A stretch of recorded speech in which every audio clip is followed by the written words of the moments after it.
예, CBS 박정희 한판승부 2부 문을 열었습니다. 매주 월요일 각 당의 대표 스피커를 만나서 뜨거운 현안을 짚어보는 월요 직설 시간. 오늘은 박용진 전 더불어민주당 의원을 만나겠습니다. 의원님 어서 오십시오. 네, 안녕하셨습니까? 굉장히 오랜만에 뵙습니다. 오랜만에 뵙는데 반갑다는 말씀 드리기가 죄송스러운 그런 나날입니다. 예. 지난 12월 3일 비상겸 당시로 잠깐 가보면 당시 여의도 국회로 바로 가셨죠? 예, 계엄 선포를 하길래요. 예. 잠시 멍하니 앉아 있다가 예. 지금 내가 뭐 해야 되나?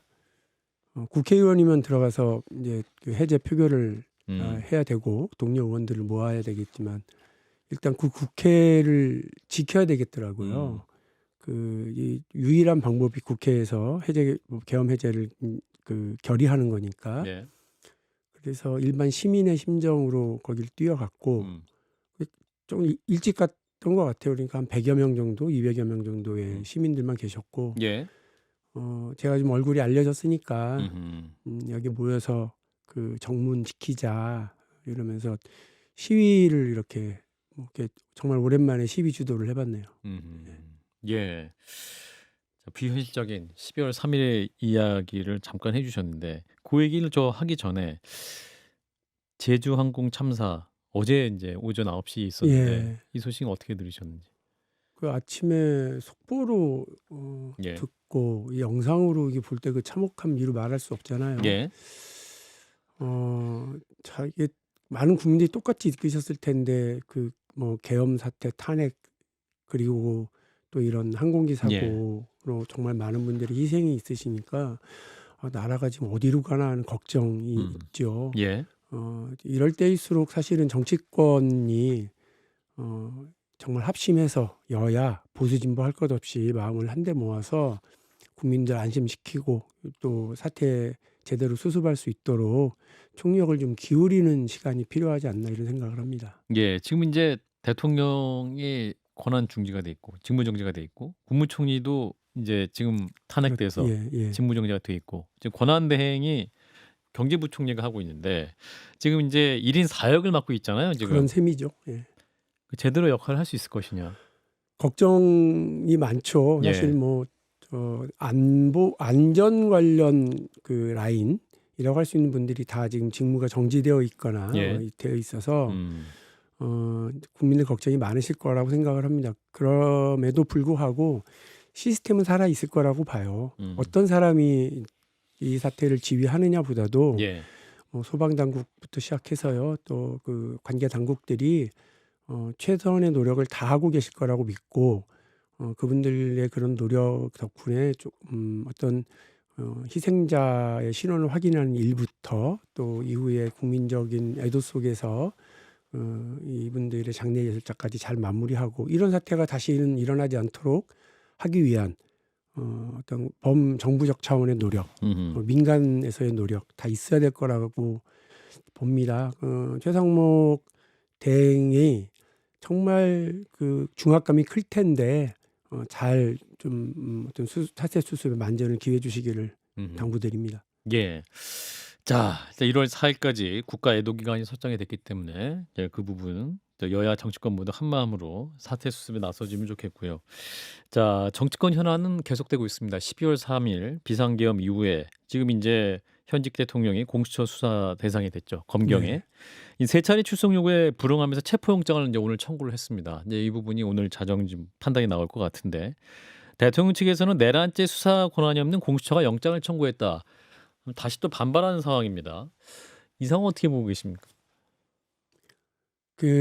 저는 체포영장 발부가 불가피할 거라고 봅니다. 아니 자기 입으로 국민들 앞에서 그 내란 행위와 관련된 법적 정치적 책임을 당당하게 지겠다고 그래놓고 저렇게 꼬리를 감추는 정도가 아니라 아예 대한민국의 법 집행 자체를 무시하려고 하는 거잖아요. 본인이 법 전문가이고 법을 수호하는 역할을 했었던 검찰총장의 자리에 있었던 사람이 헌법을 지키겠다고 국민 앞에 선서했던 대통령인 사람이 저런 식으로 법을 무시하고 그 법 집행 자체에 대해서 이렇게 무리한 회피 이런 걸 하고 있는 것은 좀 국민 분노의 대상일 뿐이라고 생각을 합니다. 저는 체포영장 발부도 불가피할 거라고 보고요. 예. 최상목 권한대행이 단호하게 해야 될 일 중에 하나가 경호처가 이 법원이 발부한 체포영장의 집행을 경호처가 막아서지 못하도록 대통령 권한 대행으로서의 단호한 입장을 분명히 밝히고 그렇게 할 수 있도록 해야 된다. 물리적 충돌이 벌어지지 않도록 해야 된다. 이렇게 분명히 말씀드립니다. 그러니까 지금 이제 말씀하신 대로 체포영장이 집행이 돼서 이제 대통령실이나 체포를 시도할 때 이제 경호처와의 마찰이 우려되신다는 말씀이잖아요. 네. 근데 지금 최상목 권한대행 같은 경우는 이게 대행이 대행이다 뭐 이런 말을 하면서 굉장히 제한적인 권한밖에 할 수 없다라고 본인 입장이지 않습니까? 네. 적극적 역할을 안 할 가능성도 있어 보이는데. 본인이 지금 행정관료가 아니라는 점 분명히 말씀을 드려야 될 것 같아요. 대한민국은 지금 그 내란 사태 이후에요. 국민들의 상처도 이루 말할 수 없지만 대외적으로의 국가 신인도라고 하는 게 엄청나게 지금 떨어져 있는 상태잖아요. 예. 심지어 대한민국이 주도하려고 했었던 혹은 대한민국의 뭐 회사나 기업이나 혹은 뭐 펀드 매니저들 이런 사람들이 주도하려고 했었던 대한민국에 대한 투자 이 다 정지되거나 그 회의적인 상태에 돌입해 있어요. 예. 그러니까 대한민국의 상황이 괜찮냐? 단순하게 여행객들이 듣는 정도가 아니고요. 그 투자를 기획하고 준비했었던 1년 이상 또 중요한 투자를 좀 유치하려고 했었던 사람들이 다 지금 이 어려운 상태를 겪고 있고 환율 급등으로 인해서 겪고 있는 기업의 고통도 말할 수가 없잖아요. 대한민국은 지금 거의 그 곤두박질 치기 직전으로 가고 있는데 최상목 대행이 여기에서 본인이 그 본인의 역할을 그냥 아주 그냥 이렇게 그 수동적으로만 생각한다. 그리고 그냥 관료의 역할만 하겠다고 그래버리면 이 대한민국 떠내려 가는 거예요. 그러니까 지금은 오히려 이 역사의식을 가지고 이 위기에서 내가 그 어떤 뭐 욕을 먹고 어떤 비난을 얻더라도 이 위기를 극복하기 위한 거. 그냥 그건 뭐냐면요. 있어야 할 자리에 있게 하고 마땅히 있어야 할 것들을 있어야 할 자리에 있게 하고 마땅히 해야 할 일을 할 수 있게 하는 거예요. 그러면 헌법재판소가 헌법재판소의 역할을 제대로 할 수 있도록 해주는 거고 법의 집행을 하려고 하는 수사기관이 제대로 그 일을 할 수 있도록 해주는 거지. 예. 본인이 여기서 주저주저 하는 순간 하루 이틀 더 지나가면 대한민국의 곤두박질 치는 상황은 정말 1년, 2년이 지나도 치유하지 못할 상황. 오늘의 하루가 대한민국 미래의 1년, 2년이에요. 예. 이 점을 최상목 대행이 좀 잘 깊이 이해하시고 무겁고 중압감 느끼시겠지만 그 역할 따박따박 해주셔야 된다고 봅니다. 예, 말씀하신 부분이죠. 이제 헌법재판관 3인의 임명, 그러니까 이제 6명이기 때문에 이제 9명의 완전체가 어떤 대통령 탄핵이라는 초유의 사태를 다시 이제 제대로 심사해야 되지 않겠느냐 이런 의견이 있는 반면에 또 이 3명의 임명이 한덕수 전 그 권한대행 같은 경우도 여야 합의가 안 됐으니까 합의해와라 했다가 이제 지금 탄핵된 거 아닙니까? 최상목 대행은 어떤 입장일까요? 근데 이분 역시 이 어떠한 어떤 내각에 대한 전체 탄핵이기 때문에 본인도 그 입장을 따를 것 같은 그런 뉘앙스를 풍겼기 때문에 이 사태가 계속되지 않을까라는 우려도 있습니다. 그러니까 최상목 대행이 만일에 그런 식으로 소극적으로 생각을 하게 되면 대한민국 혼란의 구렁텅이로 계속 가는 거예요. 네. 그럼 6인 체제로 이게 가능하냐라고 하는 논란이 있을 수밖에 없고 그 논란을 거듭하거든요. 누군가는 이 얽혀 있는 그 고리를 끊어야 되는 상황 아니겠습니까? 그렇죠. 그때는 매듭을 찾기 어려우면 고리를 끊는 수밖에 없는 거거든요. 이 고리를 끊고 본인이 그 부담을 좀 지고 가는 것이 아주 짧은 기간 할 수 있는 역할 중에서 역사와 미래를 위해서 대한민국을 위해서 할 수 있는 일이라고 저는 생각합니다. 본인이 지금 주저하면 이 혼란은 계속될 수밖에 없어요. 그러나 본인이 여기서 어떻게 보면 국회가 추천한 헌법재판관 3인에 대해서 본인이 그냥 임명을 대행하는 정도잖아요. 원래 대통령의 역할도. 그거를 그냥 진행해주면 되는 거예요. 나머지는 잘 모르겠습니다. 나머지는 헌법적인 뭐 논란 이런 것들이 다 있을 수 있지만 이 부분에 대해서는 헌법학자들 대부분이 대통령 권한대행이 할 수 있는 일이다라고 하고 있는데 굳이 그거는 소극적인 권한의 대행은 주저하면서 적극적인 권한 행사인 특검법 특검법에 대한 내란이나 김건희에 관련된 특검법에 대한 거는 거부권을 행사한다. 이거는 저는 오히려 그 앞뒤가 안 맞는 말이라고 봅니다. 예. 사실은 인제 국민의힘 그 원외 당협위원장인 유재하 변호사 역시 같은 마음으로 이게 인제 국회가 임명한 거니까 그냥 권한대행은 임명을 하면 되는 건데 근데 한덕수 전 권한대행 같은 경우는 여야 합의를 해 와야 한다고 말을 했단 말이죠. 이 부분이 네. 근거가 있는 건가요? 여야 합의가 있어야 아니 되는. 대한민국 헌법조문에 예. 그리고 법조문에 어디 여야 합의라는 말이 있습니까? 예. 그거는 그냥 정치적인 수사일 뿐이에요. 예. 여야 합의라고 그러면 민주당하고 조국당하고 합의하라는 거 아니잖아요. 그렇죠. 근데 국민의힘은 지금 정치적인 본인들의 입장, 자기들만 살 길을 지금 찾으려고 저렇게 하고 있지 않습니까? 예. 버티기 하고 있는데 합의가 안 될 줄 뻔히 알면서 대통령 권한대행이라고 하는 분이 그 합의를 해오라고 하는 얘기는 본인이 해야 할 일을 국회로 다시 떠넘기는 것밖에 안 돼요. 그거는 비겁한 책임 회피죠. 예. 그로 인해서 생긴 요 며칠 사이에 혼란은 또 어떻게 할 겁니까? 한덕수 권한대행을 탄핵했다고 그 국회를 탓하고 야당을 탓할 게 아니고요. 예. 왜 그런 말도 안 되고 법적 근거, 헌법적인 그 근거가 없는 판단을 한덕수 대행이 했는지 저는 묻지 않을 수가 없어요. 저는 도무지 잘 이해가 안 돼요. 왜 그런 판단을 했을까요? 이해가 안 된다고 말씀드렸는데 저한테 다시 물으셔서 이해가 안 되는 부분은 어떤 정치적 계산? 아니 뭐 아마 뭐 합리적으로 생각하면 국민의힘의 이런 압박 이런 것들을 그냥 굴복한 것일 수는 있죠. 그러나 그것도 참 그 총리를 두 번째 하시는 분이 그렇죠. 대한민국으로부터 엄청나게 많은 특혜와 또 존중을 받아오시고 영광스러운 자리에 계셨던 분이 이런 식으로 대한민국을 위한 본인의 책임과 헌신을 저버리는 것에 대해서 저는 정말 비판하지 않을 수 없습니다. 최상목 권한대행이 만약에 여전히 이제 1월 4일 국가애도 기간 이후까지도 이 헌재 재판관 3명에다 임명을 하지 않게 된다면 민주당의 추가 탄핵도 고려할 수 있을 것 같은데 이 부분 어떻게 판단하십니까? 추가 탄핵도 해야 한다고 아니 제가 그래서 드렸던 말씀이 혼란에 혼란을 거듭해서 갈 수밖에 없게 된다는 거 아니겠습니까? 예. 민주당으로서 저는 다른 카드를 찾을 수 있다면 그렇게 해야 된다고 생각을 합니다. 지금이라도 최상목 권한대행을 뭐 야밤에라도 만나고 새벽에라도 찾아가서 아하. 이 상황을 설명하고 설득하고 본인이 어떤 결단을 하도록 해야 되는 겁니다. 그러니까 그 사람이 하는 일이에요. 정치도 예. 그리고 국가 운영도 사람이 하는 일입니다. 그래서 예. 최상목 대행이 고민이 많을 텐데 돕겠다고 얘기하고 같이 하겠다고 얘기하면서 이 부분과 관련해서 정말 그냥 합리적으로 단순하게 생각하면 임명하는 게 임명 절차를 그냥 진행하는 것이 합리적이고 순리에 맞거든요. 예. 정치적 유불리를 떠나야죠. 어떻게 나라를 정말로 이렇게 절단 내려고 하는 일에 같이 갈 수가 있습니까? 나라를 생각한다면 예.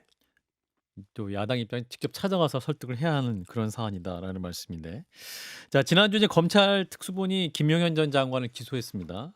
그래서 공소장이 공개가 됐는데 이 공소장 내용에 어떤 대통령의 행적이 굉장히 충격적인 사실이 많이 공개가 됐습니다. 이를테면 총을 쏴서라도 문짝을 도끼로 부수고라도 안으로 들어가 다 끄집어내라. 끄집어내는 거 국회의원들이 끄집어내라는 얘기죠. 해제됐다 하더라도 내가 2번, 3번 계엄령을 선포하면 되는 거니까 계속 진행해라 이렇게 지시했다는 거잖아요. 네. 이 내용 들으시고 어떤 생각 드셨습니까? 아니 무슨 진짜 그 조폭 영화의 한 장면 보는 느낌? 이게 진짜 말이 되나? 뭐 어떻게 이런 사람이 대통령 자리에 앉아 있지? 그러니까 국민들 전체가 기겁을 할 만한 내용들이잖아요. 예. 그리고 법이고 뭐고 다 필요 없고 헌법적 절차고 뭐고 다 필요 없고 그냥 본인이 그냥 밀어붙이면 되는 걸로 생각하는. 예. 근데 더 웃긴 건 이분이 이날 이런 인식과 이런 발언들을 했다고 하는 건 그 어떤 국가를 위한 무슨 뭐 본인의 행동이 아니고요. 뭐 아직도 자기가 수사검사, 총괄 지휘자, 검찰 수사의 총괄 지휘자 정도로 다 잡아들여라. 싹 다 잡아들이고 영장 집행하고 막 이런 식으로 지금 생각하고 있는 거잖아요. 예. 국가의 운영, 정부와 뭐 그 국회의 역할과 관계 이런 거 깡그리 무시하고 그냥 본인이 선포하면 다 되는 것처럼 정말 이렇게 2번 생각하기 싫은 끔찍한 밤이 그날 있었던 게 분명하구나. 예. 그리고 이런 일이 그냥 이렇게 흘러나오는 그냥 뭐 증언 자기 고발 이런 것이 음. 아니라 검찰 수사의 과정에서 지금 이게 음. 검찰의 공식 발표로 지금 나온 거기 때문에 예. 더 이 재빠른 내란 특검 을 빨리 받아들이고 이게 실시가 돼서 예. 이 엄중한 상황이 빨리 정리되고 음. 처벌될 수 있도록 해야 된다라고 하는 생각을 다시 하게 됩니다. 예. 근데 이제 김용인 전 장관 측 변호인은 이렇게 주장해요. 이 검찰이 민주당 내란 진상 조사단 발표를 그대로 인용하다시피 한 공소장이다. 신문상에 없던 내용까지 포함해서 민주당 결과 보고서를 공소 사실로 구성한 픽션이다. 뭐 이렇게 반박을 하고 있는데 이 아니 검찰 정권 만들어서 예. 지금 저렇게 자기들 시대를 누리고 큰 소리 치던 사람들이 이제 와서 검찰의 수사 내용과 관련해서도 이렇게 전면 방박하고 라고 하는 거 국민들이 어떻게 보시겠습니까? 예, 저는 진짜 이 사람들의 태도가 기괴하고 어이없다 이렇게 생각을 하고요.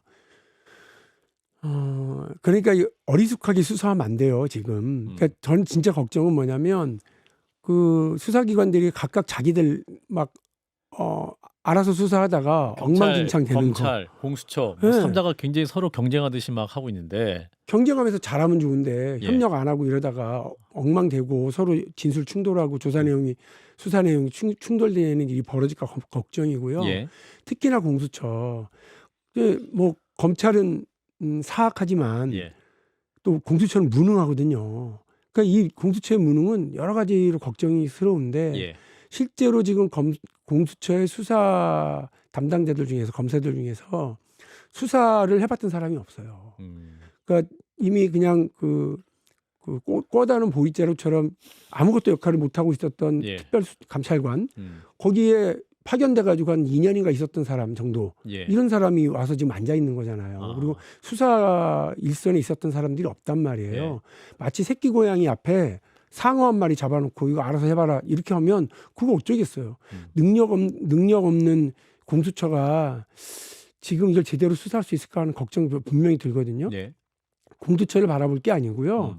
정말 다시 한번 말씀드리는데 이게 거부권 행사할 일이 아니에요. 빨리 내란 문제에 대해서 빨리 정리하고 치유할 생각이 있다면 예. 최상목 권한대행이 이것도 거부하면 안 된다는 말씀 드리고요. 그 특검이 광대하게 좀 꾸려지고 광범하게 꾸려져서 제대로 된 수사할 수 있어야 된다고 생각합니다. 예, 사실은 그 내란죄라는 거, 현직 대통령의 내란죄는 또 사상 초유의 일이기 때문에 예. 그 뇌수술을 할 정도의 실력의 고도의 수사 기법이 필요한데 이 부분에 대한 좀 아쉬움 혹은 그게 어떤 제대로 할 수 있을 거에 대한 의구심이 있는 검찰은 거죠. 자기들 유리한 대로 지금 사람들 다 구속시켜놓고 관련자들 조사를 다 알아서 지금 하고 있는 중인데요. 예. 핵심 피의자들을 수사해야 되는 저 공수처가 능력이 있느냐 이렇게 하다 보면 나중에 또 어느 세월인가에 가게 되면 검찰이 원하는 대로 상황이 끌려갈 수도 있어요. 그렇죠. 저는 그 검찰의 사악함에 대해서 국민들이 다 봤기 때문에 예. 그런 일을 또 그냥 눈 뜨고 당해서는 안 된다고 생각합니다. 예. 그래서 이제 쌍특검법, 내란 특검과 김건희 여사 특검법 공포 시한이 이틀 앞으로 다가왔는데 1월 1일이 휴일이고 그럼 네. 사실상 내일 이제 해야 되는 거 아닙니까? 네. 사실 근데 최상목 권한대행은 대행으로서 권한 행사를 제한적이고 보충적으로 하겠다는 입장이기 때문에 이것도 거부권 행사할 것 같은데요. 그러니까 제가 지금 계속 제 말씀을 예. 들으실지 안 들으실지 예. 모르겠지만 피토에서 말씀드리는 거예요. 그 국민들이 지금 얼마나 좀 마음이 아픕니까? 이번에 항공기 사고 때문에도 네. 그렇고요. 또 얼마나 놀란 가슴입니까? 그 여기에 아까 제가 말씀드린 거지만 있어야 할 자리에 있게 하고 해야 할 일을 하게 하고 이렇게 하도록 하는 건데 그게 뭐 어렵습니까? 이거를 자꾸 꼬고 두 번, 세 번 여당의 압력 또 보수 세력의 압력 이런 거를 눈치 보고 그러시면 나라 꼴은 진짜 정말 이상하게 갈 거예요. 예. 그래서 정말 내란 특검 관련해서 저는 특검법 빨리 통과시키는 것이 좀 맞다고 생각합니다. 어떤 국가를 정말 생각한다면 국가의 정상화를 위한 선택을 해야 한다라는 말씀인 것 같은데.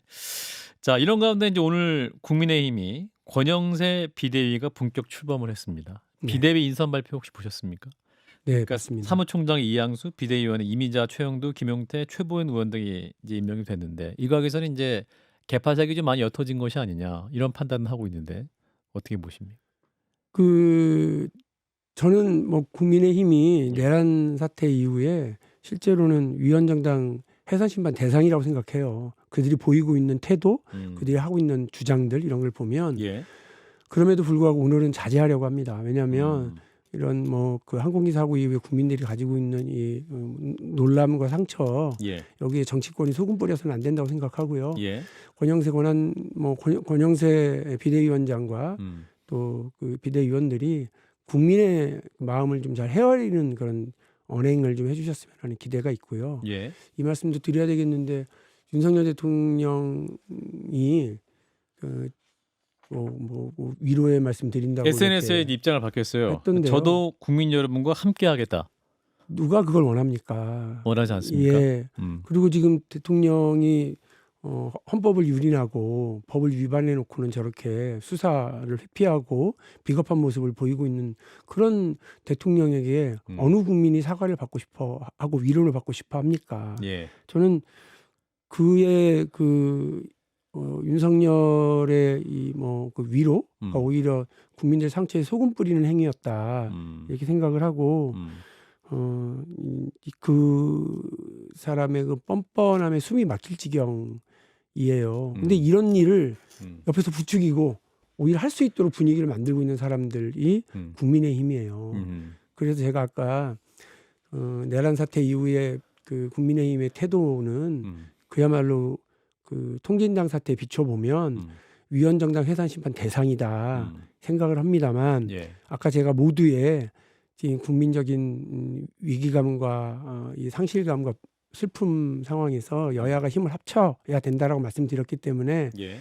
그 말씀을 참아 드리지 않고 어쨌든 뭐 권영세 비대위원장이 그 최소한의 양심, 최소한의 상식, 최소한의 정상적인 모습을 좀 국민들한테 보여주기를 당부드립니다. 예. 좀 어떤 여당 입장에서 어떤 뭐 탄핵 심판이라든지 그것도 시간 지연 이런 것을 오해할 만한 행동 더 이상 하면 안 된다 이런 말씀이신 것 같네요. 계속 무슨 이재명만 얘기하는데요. 예. 국민은 눈에 안 보이고 이재명만 보입니까? 이 사태에 대한 본인들의 책임은 아무런 것 없이 대선만 눈에 보인단 말입니까? 어떻게 그럴 수가 있어요. 저는 정말 국민들이 바라는 정치는 상식적이고 평범한 국민들의 정상적인 이런 마음이 작동되는 그런 정치여야 된다고 생각합니다. 평범함과 상식, 정상 이 세 가지 단어만 기억하고 정치를 좀 해주셨으면 좋겠습니다. 예.